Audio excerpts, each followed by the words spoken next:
Hello student. अब जैसे आपको बताया था कि जैसे उन्हें जुर्माना भी भरना पड़ा था और भरना पड़ा इन्हें ऐसी सावधानी के कारण, पर उन्हें ये भी याद है, धुंधली से याद है कि आखिर वो जुर्माना उन्हें वाप भी हुआ था। अब वो कहते हैं मैंने कसरत में या कसरत से तो मुक्ति तो कर ही ली, यानी जैसे मुक्ति पा ली, यानी उन्हें कसरत नहीं करनी पड़ी। पर पिताजी ने हेडमास्टर को पत्र लिखा कि स्कूल के बाद वे मेरी उपस्थिति का उपयोग अपनी सेवा के लिए करना चाहते हैं। स्कूल छूटने के बाद जैसे वो अपने पिता की सेवा करना चाहते हैं, या पिताजी ने देखा कि वो मेरी सेवा करना चाहता है या करना चाहते हैं, इस कारण मुझे मुक्ति मिल जाए। इस कारण वो खेलने में जैसे या खेल नहीं सकेंगे, उन्हें पिताजी की सेवा करनी है।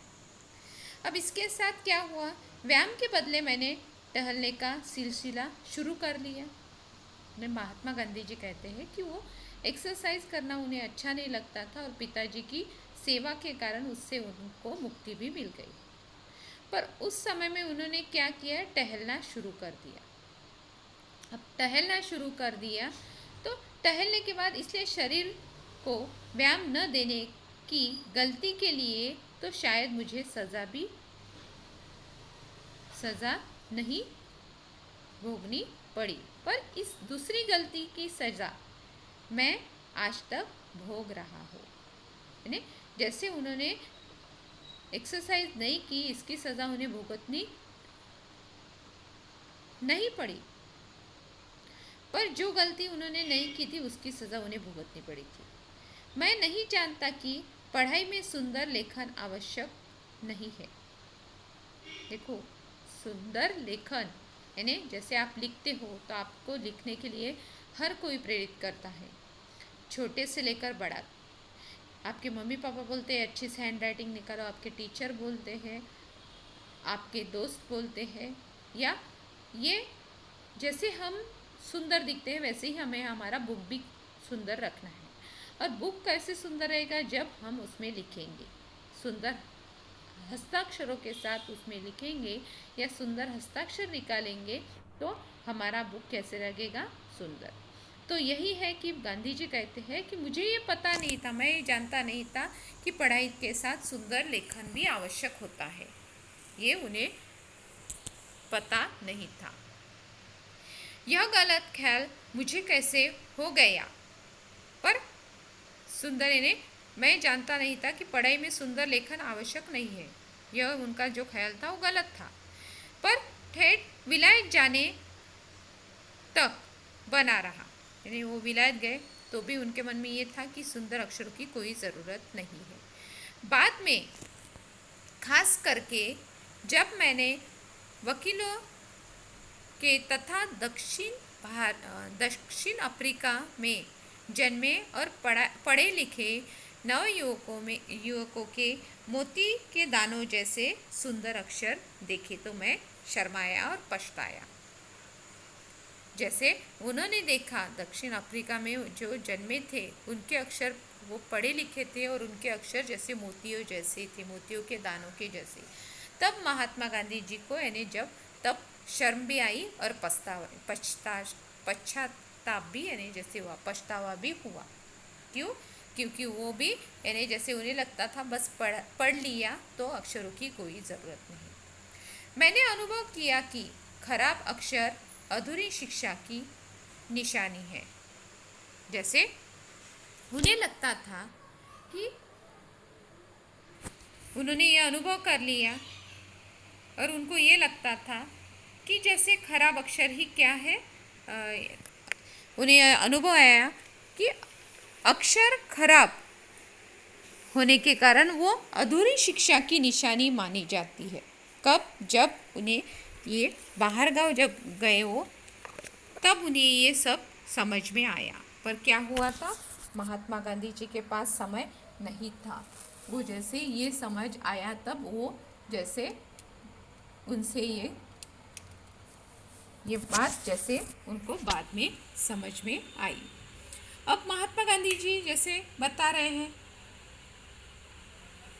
कि मुझे ये अनुभव आया, और वो कहते हैं कि मुझे ये अनुभव आया और मुझे पता चला, तो वो उनसे अब कुछ गलतियाँ ऐसी है कि वो तभी के तभी आप सुधार सकते हो, पर बाद में समय जाने के बाद हम उस गलतियों पर या वो गलतियाँ हमसे नहीं सुधरी जाती।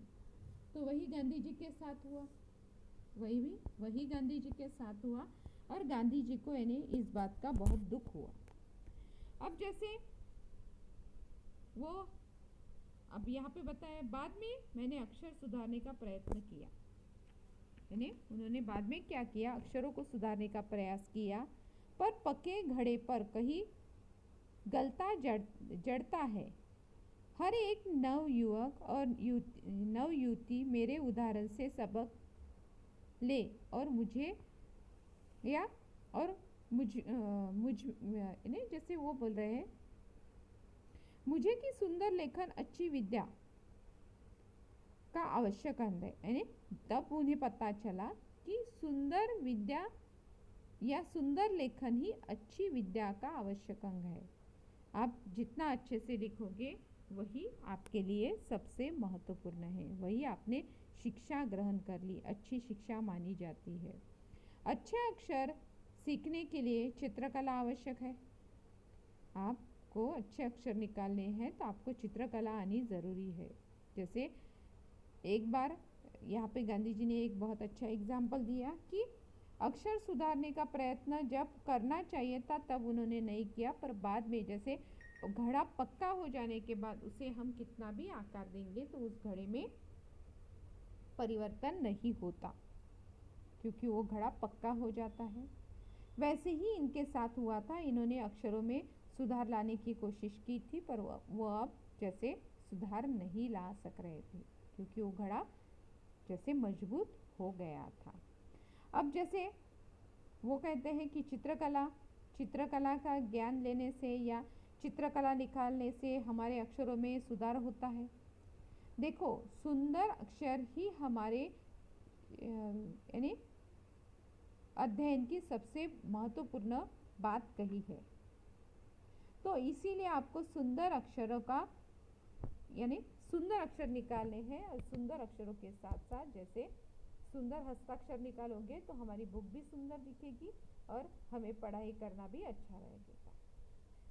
जिस तरह पशुओं और वस्तुओं आदि को देखकर बालक उन्हें याद रखता है और आसानी से उन्हें पहचानता है, उसी तरह अक्षर पहचानना सीखे, और जब चित्रकला सीखकर चित्र आदि बनाने लगे तभी अक्षर लिखना सीखे, तो उसके अक्षर छपे अक्षरों के समान सुंदर होंगे। यानी वो कह रहे हैं कि जैसे पशु पक्षी वस्तु बालक को देखकर या बालक उन्हें देखकर याद करता है, और वो आसानी से जैसे याद आ जाते हैं। क्यों? क्योंकि ऐसी चीज़ें हैं जो हम देखते हैं तो वो बार बार हमारे ध्यान में, हमारे मन में जैसे आ जाती है। तो यहाँ पे क्या हो रहा था कि जैसे वही चीज़ें उसी तरह वो बोलते हैं कि अक्षरों को उसी तरह पहचानना चाहिए, और चित्रकला सीखकर चित्र आदि बनाने तभी अक्षर हमारे अच्छे आएंगे, और हम सुंदर अक्षरों से अपना यानी सुंदर अक्षर ही हमारी सही पहचान है। अक्षरों को सुंदर बनाने के लिए इंसान ने प्रयास करना चाहिए। इंसान प्रयास करेगा तो ही उसके अक्षरों में सुधार होगा। और इंसान को हमेशा देखो, कोई भी विद्या किसी भी समय आप प्राप्त कर सकते हो, कोई भी विद्या।